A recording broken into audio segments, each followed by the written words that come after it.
Olá, pessoal, sejam muito bem-vindas e muito bem-vindos ao 32º episódio do nosso Fala Ansiedade. Muito boa tarde para vocês que estão acompanhando aqui ao vivo pelo YouTube. Muito boa tarde, boa noite, boa manhã, madrugada, se você está assistindo ou se está ouvindo. Eu sei que a maior parte da nossa audiência escuta aí por algum aplicativo de podcast ou no Spotify, no Deezer. Então, tudo de bom para vocês. Vamos direto ao tema então, porque hoje o nosso tema é ansiedade de desempenho ou ansiedade de performance. Bom, então o que é isso aí, ansiedade de desempenho, ansiedade de performance? O que isso pode estar dificultando no nosso dia a dia, na nossa vida? Vou falar aí de algumas características e se por acaso você se identificar, talvez o que a gente possa fazer para lidar com essa situação.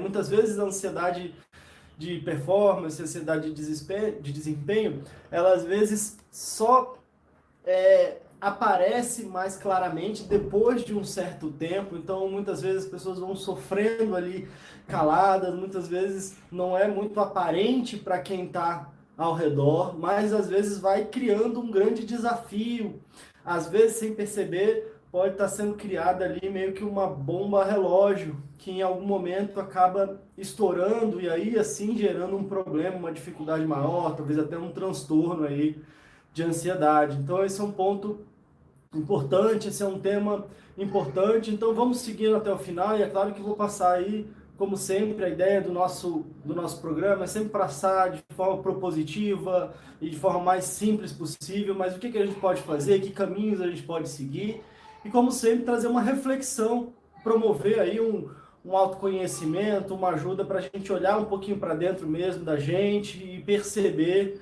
e se conectar mais com a gente mesmo e perceber talvez o que a gente pode fazer se por acaso a gente está passando aí por alguma situação semelhante, né? Então, primeiro, vamos falar um pouquinho, né? O que seria então essa tal dessa ansiedade de desempenho ou performance anxiety, que não falam em inglês, né? Ou seja, ansiedade de performance.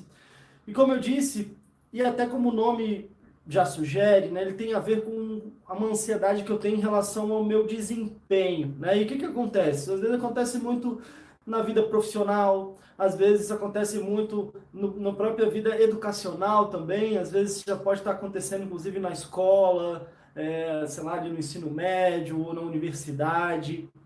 Às vezes pode estar acometendo atletas também, ou seja, é toda uma angústia que a pessoa sente, uma ansiedade muito grande em relação a como será ou como está sendo o desempenho dela em alguma tarefa, né, em alguma atividade. Às vezes, quando, por exemplo, um universitário ele tem que apresentar um trabalho, ou se a gente for pensar no final do curso ali, na época do TCC, então uma coisa é quase que algo meio generalizado, né? Às vezes, na vida profissional, acontece muito, até de serem profissionais que são muito competentes, né? Então atuam, fazem muito bem ali o seu trabalho, mas parece que por dentro há uma angústia muito grande. Então isso pode se manifestar mais quando há uma atividade diferente, né? Então eu estou no meu dia a dia fazendo as minhas coisas, me preocupo, mas eu vou levando bem. Mas de repente aí eu tenho que apresentar uma atividade, ou eu tenho que, de repente, conduzir um grupo, uma coisa que, de repente, eu não estou tão acostumado, ou eu tenho que apresentar para a chefia, enfim, ou conduzir alguma atividade que não está muito ali no meu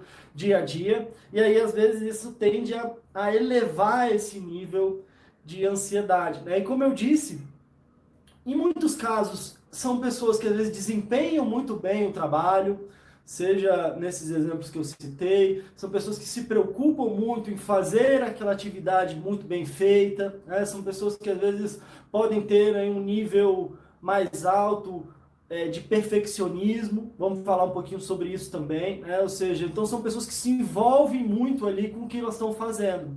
Então, é um desafio porque, como eu disse, às vezes, para quem está em volta, para quem de repente participa do mesmo grupo, ou para quem é o dono da empresa, ou às vezes até os colaboradores, ou os chefes, quer dizer, para todo mundo que está em volta ali, às vezes esse movimento da pessoa é muito positivo, né? Não é aquela pessoa que às vezes talvez esteja carregando o time nas costas, né? Ou às vezes esteja levando trabalho para casa, aquela pessoa que muitas vezes tem hora para chegar, mas não tem hora para sair.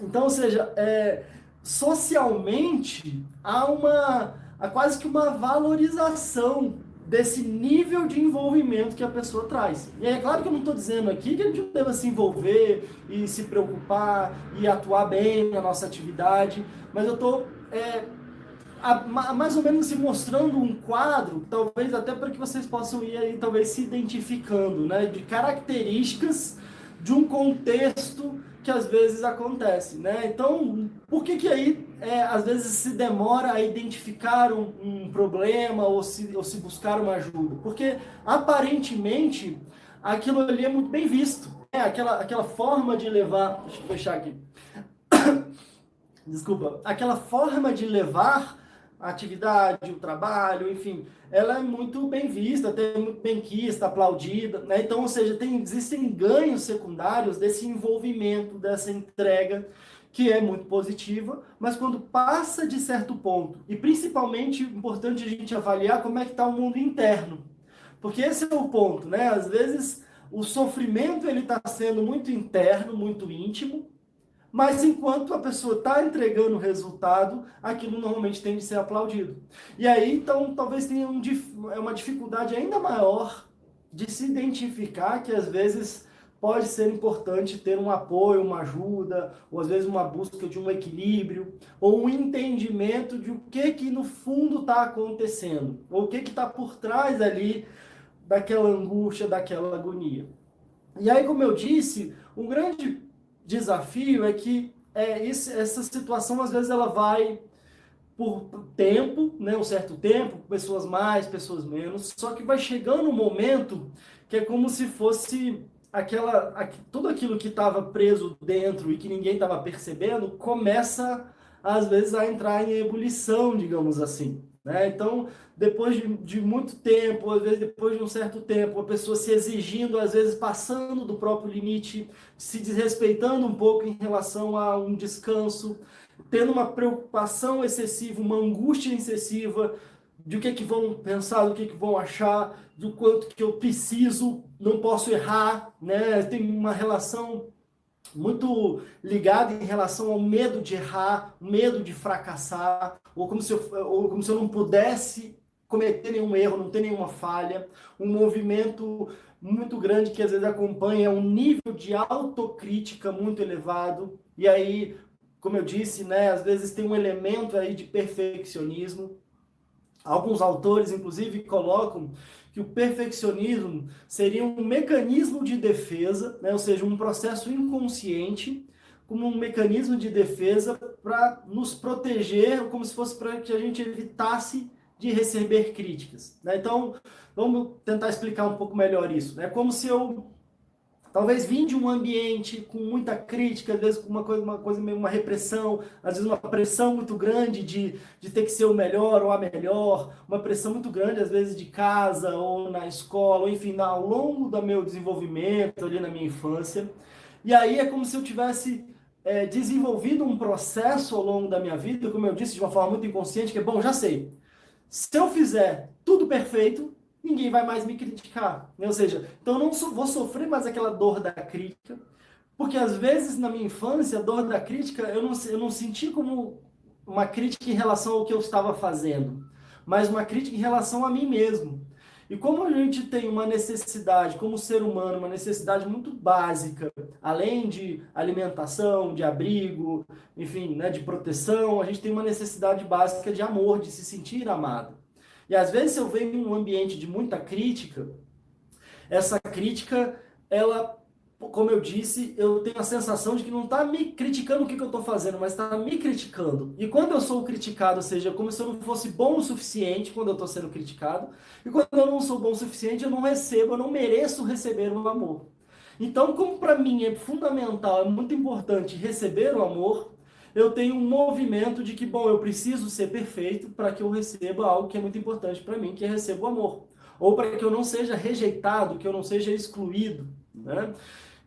E aí, como o grande desafio é que, como de uma forma geral, com os nossos mecanismos de defesa, e como são processos muito inconscientes, eles servem ali para nos proteger, quase como para preservar a nossa vida, né? Como se assim, se eu, sem amor eu não sobrevivo. Porque se eu sou excluído, se eu sou excluído da tribo, se a mãe excluir o bebê, ele morre. Se a pessoa, no nosso desenvolvimento tribal, se a pessoa é excluída da tribo, ela não ia sobreviver fora da tribo ali, né? Não é como hoje em dia que a gente pode entrar num outro grupo, conhecer uma outra pessoa e viver a nossa vida muito, muito bem, mudando às vezes de grupos, né? Mas todos esses mecanismos emocionais, às vezes eles foram sendo construídos numa adaptação de milhares de anos da nossa evolução como espécie. E havia um momento onde uma exclusão fatalmente levaria à nossa morte, né? Porque se eu for excluído da tribo, eu não vou conseguir caçar tudo sozinho, viver, me defender sozinho, e eu não vou conseguir bater na porta de outra tribo, onde eu também vou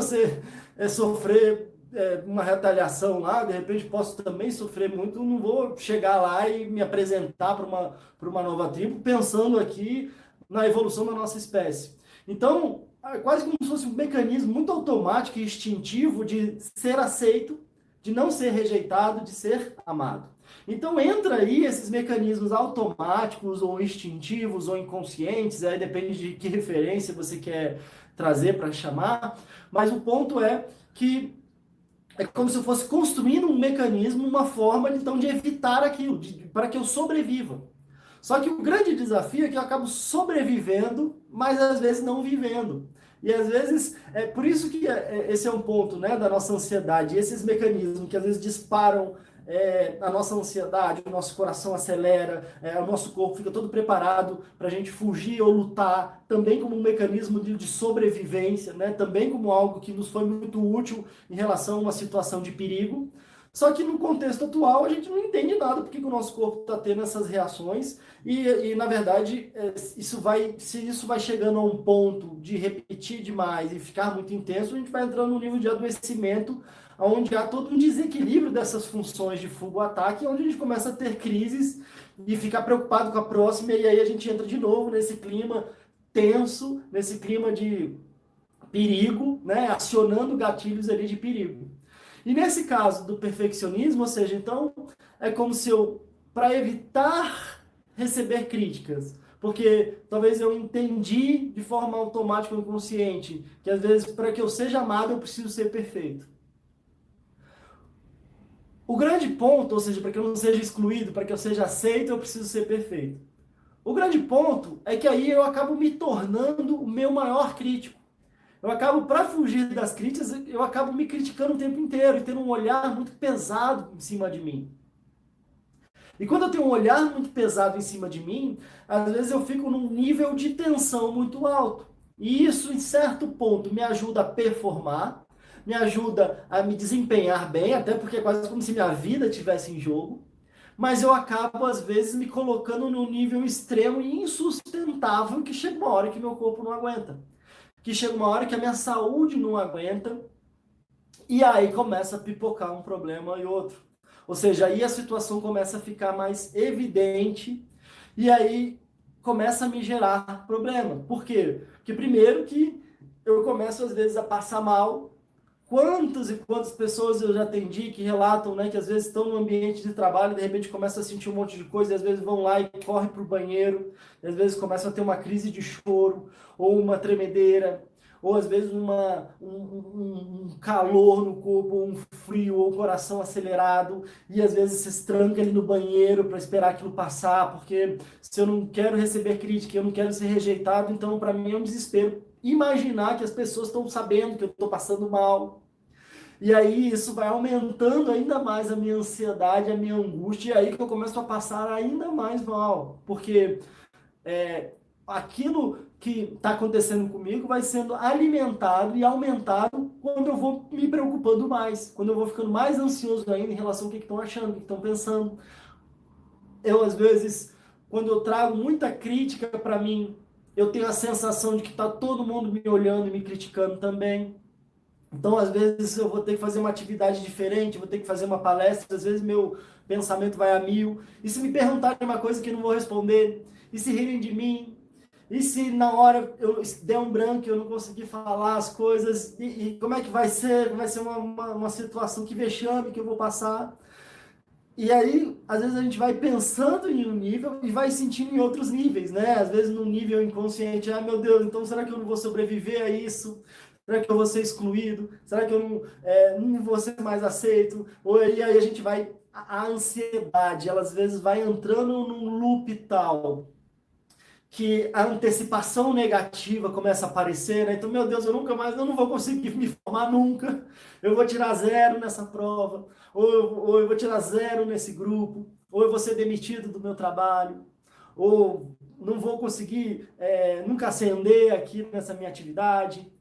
Enfim, então, e é interessante, talvez até vocês, não sei se vocês estão sentindo também, mas quando a gente vai entrando nesse clima e vai falando sobre isso, a gente vai sentindo e percebendo esse quadro de tensão, né? Não sei se vocês estão se identificando com esse quadro de tensão que é muito angustiante. E às vezes isso vai, como eu disse, tendo certos níveis. Às vezes toda essa angústia, ela tá ali meio que trancada dentro de mim. Chega um momento, às vezes, que aquilo não, que acaba extravasando, né? Que eu acabo não dando conta mais. E aí, de repente, quando eu não cuido a tempo, e infelizmente isso acontece muito, né? Também, infelizmente, já atendi muitos casos mesmo, de pessoas que acabam tendo que ser afastadas do trabalho porque acabam tendo um adoecimento a partir desse processo, dessa ansiedade de desempenho, que não necessariamente é um transtorno, né? Não necessariamente é um adoecimento, mas é algo que é muito importante de tomar, de ser cuidado para que não vire um transtorno, né? Para que não vire um adoecimento, né? Esse é o 32º episódio aqui, então a gente já falou sobre um monte de coisa, né? A gente já falou sobre a TAG, transtorno de ansiedade generalizada, já falamos sobre crise de ansiedade, sobre a síndrome do pânico, já falamos sobre transtorno obsessivo compulsivo, então já falamos sobre níveis de adoecimentos, né? E aí, o que é diferente da ansiedade de desempenho, ansiedade de performance? É que às vezes a ansiedade, principalmente se às vezes ela tá junto ali com elementos, com sintomas depressivos, faz com que muita gente se paralise, né? Então, se a gente for pensar, tem dois grandes grupos, inclusive de pessoas que vêm conversar muito comigo nas redes sociais, que eu atendo, que entram nos meus cursos e tudo mais. São pessoas que estão, às vezes, com a vida paralisada, ou seja, aí elas já não estão, de repente, às vezes, nem conseguindo trabalhar, não estão estudando, às vezes a vida meio que está estacionado, e isso é muito sofrido, isso é muito complicado. E às vezes, no lado oposto, são pessoas que estão sofrendo com ansiedade, uma ansiedade ainda de desempenho, que na verdade é o oposto, porque elas não conseguem nem parar. Elas não param às vezes, porque estão sempre preocupadas com o trabalho, com aquilo que tem que entregar, que tem que fazer. Às vezes, isso pode estar acontecendo até em casa também, né? Dependendo da atividade, mas é aquela preocupação, aquela pessoa que às vezes não consegue parar, que ela tem uma atividade muito grande, que ela se preocupa muito, em tudo tem que estar muito certinho, tudo tem que estar muito perfeito. Então, por isso que é um outro lado. Às vezes tem gente que está paralisada, não conseguindo fazer nada. Às vezes a gente está não conseguindo parar. E às vezes num ritmo muito frenético ali, num nível muito alto de preocupação. Às vezes ainda está num nível muito alto de entrega, né? Então eu entrego muito, eu dou muito resultado. E aí eu me exijo a continuar dando cada vez mais resultado. Como eu disse, e aí eu lembro, uma época que eu atendia muito por convênio, né? Então a gente atendia convênio de várias empresas, de várias instituições aqui de Brasília, de tribunais, de bancos, enfim, de vários órgãos. E aí o que que acontecia, né? Muita gente trazia, às vezes vinha ainda aonde, quando eu ainda estava no pico ali da entrega, então eram pessoas que às vezes eram elogiadas, eram pessoas que tinham ascensão no trabalho, eram pessoas que às vezes conquistavam cargos de chefia, né? Então estavam desempenhando muito bem. E às vezes a pessoa só chegava e só buscava ajuda quando já estava num afastamento. Quando às vezes talvez tenham tido crises no trabalho muito fortes. Às vezes se são dois extremos, quando não se cuida desse do desempenho, ele acaba entrando para esse primeiro grupo. Ou seja, chega um momento que às vezes eu tenho um nível de saturação ali, às vezes entrando, por exemplo, numa síndrome de burnout, né, que é um esgotamento, né? Burnout é um esgotamento, né? Então é como se eu me esgotasse, tivesse um esgotamento do nível de exigência que eu me coloquei. E tem instituições, e tem empresas, e é claro que, é, enfim, cada caso é um caso, mas onde isso é inclusive estimulado, né? Aquele funcionário que tem hora para entrar, não tem hora para sair, muito bom. Aquele funcionário que bate o ponto e continua trabalhando, nossa, todo mundo bate palma. Aquele que é o primeiro a fazer hora extra e às vezes nem recebe para fazer hora extra, que vai para o final de semana, né? Então, e aqui, voltando a dizer, não estou dizendo que seja contra a gente a trabalhar e dar o nosso melhor, mas às vezes eu estou num nível de desequilíbrio tal, e às vezes sem perceber, desrespeitando ali o meu limite, né? E aí ultrapassando o meu limite. E aí, às vezes, entrando, inclusive, em desequilíbrios, né? Em relação a outras áreas da minha vida. Às vezes a minha área familiar, às vezes a minha área social, às vezes é o meu lazer, é o meu descanso. Como eu assisti uma palestra uns anos atrás, né, falando justamente sobre essa questão do trabalho, e aí como é louvado essa coisa da pessoa vestir a camisa, né? Não, tem que vestir a camisa da empresa, tem que vestir a camisa do órgão, tem que vestir... Só que aí o palestrante estava falando, né, da importância de você tirar a camisa depois. Porque se você fica vestindo camisa é muito bacana, mas se você não tira a camisa, você vai no dia seguinte com a camisa amarrotada, né? E se você vai fazendo muito isso, chega uma hora que até o seu próprio desempenho começa a cair.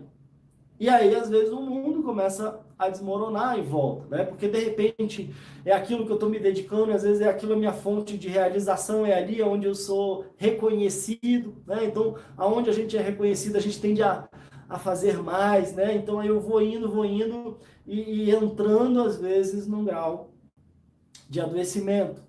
Então, talvez, qual que é aí um desafio? Qual que é, talvez, a melhor saída? Talvez a melhor saída é quando eu estou percebendo, ou seja, você está se identificando com esse quadro que eu estou trazendo, a gente não precisa esperar a bomba estourar, né? O ideal é que se a gente percebe que é uma bomba relógio, como é que eu desarmo a bomba? Não é melhor desarmar a bomba do que esperar ela explodir? Né? Então, ao perceber isso, o grande desafio é eu ter um espaço, ter um momento para que eu possa dar mais pausas, para que eu possa olhar para mim mesmo. Às vezes um processo terapêutico, uma terapia pode ajudar bastante nisso. Inclusive, às vezes são pessoas que, por terem muito resultado, chega a níveis de pessoas que às vezes elas têm até conseguem ganhar bem, né? Só que às vezes a vida começa a ser meio atropelada, né? Então eu tenho ganho bem, mas eu tenho pouco tempo para gastar, eu tenho pouca energia. Então às vezes eu acabo ou gastando demais para tentar ter uma satisfação mais imediata ali. Então eu acabo até me endividando, porque às vezes eu não estou feliz, eu estou satisfeito. Ou às vezes eu acabo acumulando ali, mas de uma certa forma um pouco infeliz pelo grau de angústia que está dentro. Então esse é o primeiro ponto, né? Qual está sendo o meu grau de sofrimento? Qual está sendo o meu grau de prejuízo, se não ainda no trabalho ou na atividade, que pode começar a acontecer, mas antes de acontecer, será que está tendo prejuízo em outras áreas da minha vida? Será que eu estou tendo prejuízo no meu campo familiar, no meu campo social? Será que eu estou tendo prejuízo em relação a minha autoestima, em relação a eu comigo mesmo? Às vezes, muito do trabalho com as pessoas é procurar, tá, mas o que você gosta de fazer no seu tempo livre? Quer tempo livre? O que é isso? O que você tem de hobby, de coisa que você faz por prazer? Não, hobby? Não sei o que é isso. Né? Então, estou brincando aqui, mas às vezes a ideia é, de repente, refletir que às vezes eu posso ter satisfação de outras formas, posso buscar um reequilíbrio em relação a ter um tempo de maior qualidade comigo mesmo, um tempo onde eu possa ter a sensação de que eu estou aqui para mim, por mim. Muitas vezes, e aí encontrando hobbies, encontrando uma atividade de lazer, às vezes uma atividade ou física, pode ser boa, mas uma atividade principalmente que envolva algo prazeroso, né? Então pode ser uma atividade física, mas que eu de repente também tenho uma atividade social, onde eu encontro pessoas que também curtem fazer aquilo que eu descobri. Então é um momento de redescoberta, de olhar para mim mesmo com um outro olhar. É um momento, às vezes, de desatar algumas feridas lá de trás. Como eu falei, normalmente essas questões não nascem do nada, né? Elas talvez nasçam lá atrás, na minha infância, na minha relação com os meus pais. E a ideia nunca é apontar culpados. Ah, então a culpa foi toda da minha mãe, que foi muito exigente. Ah, a culpa foi toda do meu pai, que brigava comigo e me criticava. A ideia não é a gente apontar culpados, né? Ah, a culpa foi da minha professora, da escola, que me fizeram bullying. A ideia é trazer compreensão, ou seja, eu consigo compreender o quadro. E aí, quando eu consigo compreender, se fossem situações difíceis que eu vivi, às vezes até exercitar a compreensão, às vezes exercitar o perdão, e principalmente o auto-perdão, de compreender de por que que isso estava acontecendo comigo, por que que eu comecei a fazer essas coisas comigo, e aí ressignificar algumas coisas na minha vida. Aproveitar sim a parte boa, valorizar sim a parte boa da minha dedicação, do meu trabalho com afinco, mas que ele também pode ser prazeroso e ele pode ser mais sustentável se ele for melhor equilibrado. Por que sustentável? Sustentável porque dependendo de como a gente está, no grau que a gente está, a gente não consegue manter isso por muito tempo. Então, se a gente quer ter um trabalho sustentável, onde eu ainda continuo tendo prazer com o meu trabalho, eu me sinto feliz sim em estar crescendo, em estar contribuindo, eu posso sim almejar uma ascensão, eu posso sim aprender mais, entregar mais, mas de alguma forma que eu consiga equilibrar essas energias para onde eu me sinta bem, né? Onde eu me sinta disposto, onde eu consiga aprender com os nossos erros, aprender com os nossos tropeços, mas que o nosso sucesso na nossa vida profissional ou na nossa vida educacional não vale a pena o nosso insucesso na nossa saúde, o nosso sucesso na nossa família, o nosso sucesso na nossa vida como um todo, né? Principalmente porque, como eu estava dizendo, acaba se tornando algo insustentável, ou seja, eu não consigo sustentar aquilo por muito tempo, porque é como se eu estivesse tensionando e esticando, esticando, esticando até uma hora que aquilo arrebenta. E como eu disse, a gente não precisa e talvez a gente não deva esperar aí arrebentar para que a gente busque uma ajuda e que a gente busque uma compreensão de conseguir equilibrar melhor o que a gente, talvez essa área onde a gente está se empenhando bastante, com as outras áreas da nossa vida e talvez ao perceber isso, a gente pode inclusive até melhorar o nosso desempenho. Talvez esse é algo interessante, né? Porque quando eu não estou tão preocupado em como eu vou me desempenhar, quando eu não estou tão angustiado de alguma coisa errada que pode acontecer, quando eu não estou me sentindo tão inseguro de me criticarem, de às vezes falarem que de repente eu fiz tudo errado, ou às vezes de voltar uma dor lá de trás, de dar uma sensação lá de trás, nossa, então eu não sou bom o suficiente para trabalhar aqui, ou às vezes eu como se não fosse bom o suficiente para uma dor da minha criança ainda, de talvez eu não seja bom o suficiente para receber o amor aqui, o apreço das pessoas, ou a valorização das pessoas. Então eu vivo numa angústia muito grande, aonde eu desempenhar bem é só quase que um alívio de ufa, mas não uma satisfação, não uma realização, porque é quase como se passei, não, mas foi quase. E aí, de repente, quando eu tenho esse olhar, eu sempre vejo o lado complicado. Tá, mas foi bom, mas todo mundo pode ter até aplaudido, mas eu sempre acho aquilo ali que foi ruim, que eu devia ter feito diferente. Então, é como se eu... Às vezes acontece muito, né? Eu recebo 99 elogios e parece que eles nem entram. tem uma barreira ali que eu sempre acho, não, tá falando isso para não sei o que, isso é mentira, mas às vezes meia crítica, aquilo parece que me destrói, aí eu recebo e aumento nesse filtro que a gente tem em relação ao que vem de fora, né? E nessa impressão de que também está todo mundo ali olhando, esperando apontar ali algum defeito, uma falha, só esperando eu tropeçar. Então, é como se eu mantivesse ali, que mesmo quando está tudo dando certo, parece que não está. E quando alguma coisa não vai bem, porque é normal que não vá, né? É normal que de repente eu sempre vá aprendendo, eu sempre tenho uma coisa, uma dificuldade ou outra que eu posso ir encaminhando, aquilo ali acaba se tornando algo muito complicado. Agora, como eu disse, é melhor desarmar a bomba do que esperar explodir? Claro que é. Mas nunca é tarde para a gente também buscar uma ajuda. Nunca é tarde para a gente perceber se em qualquer momento disso que eu estou dizendo, você se identificou, se você se identificou já com um momento, às vezes acontece até da pessoa levar tão a sério aquilo que às vezes depois ela começa a imaginar que ela nem queria mais aquele trabalho. Então, não quero mais isso, não quero nem ver isso mais pela frente. Às vezes já está numa idade de aposentar, então aposenta, ou às vezes quer largar tudo porque não aguenta mais. E às vezes pode ser sim um momento de uma transição de carreira, ou às vezes pode ser uma reflexão de que antes eu gostava muito, agora eu comecei a levar tão a sério que aquilo perdeu a graça. Então a gente vai se levando um trabalho tão a sério que vai perdendo a graça. Às vezes acontece isso no relacionamento, né? A gente leva tão a sério aquilo que aquilo parece que vai ficando sem graça, vai ficando sem graça, até em dois pontos, né? Graça de engraçado, de divertido, ou graça de gracioso, de belo. Então, talvez o grande ponto, o grande desafio é como é que a gente recupera, então, essa alegria, inclusive. Essa capacidade de rir da gente mesmo, essa capacidade de não se levar também tão a sério. E aí a gente começa a ficar sem graça, né? Sem graça de sem diversão, sem felicidade, sem graça de, às vezes, sem beleza, né? Como se fosse uma coisa muito mecânica. Então, gente, talvez esse aí é um ponto muito importante, né?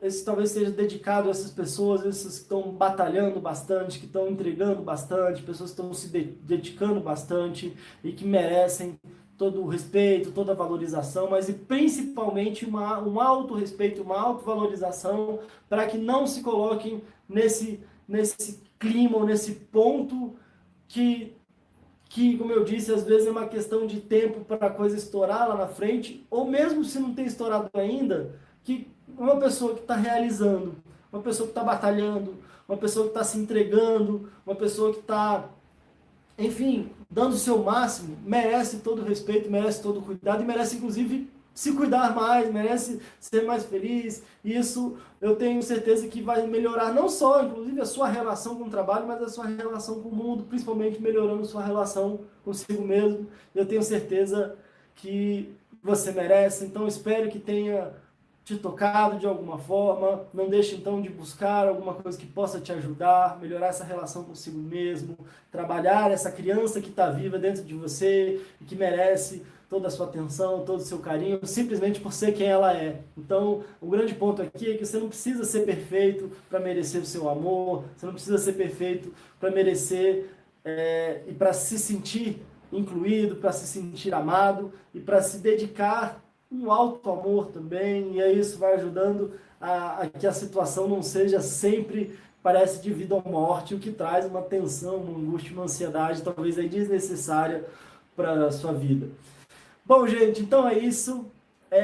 Se vocês quiserem conversar comigo, trazer sugestão aí para próximos temas, eu estou praticamente decidido já que a gente vai falar semana que vem sobre reclamação. O que a reclamação atua e pode atrapalhar na nossa ansiedade, qual é a relação da reclamação com a ansiedade. Então, quarta-feira que vem, às 4h44 da tarde, mas eu tenho postado muito conteúdo lá no Instagram, Pedro Costa, _fala ansiedade, estamos com alguns projetos aí para a semana que vem, então me segue lá, tem bastante conteúdo por lá, a gente tem feito lives por lá também. Então é isso, tudo de bom para vocês e até a próxima.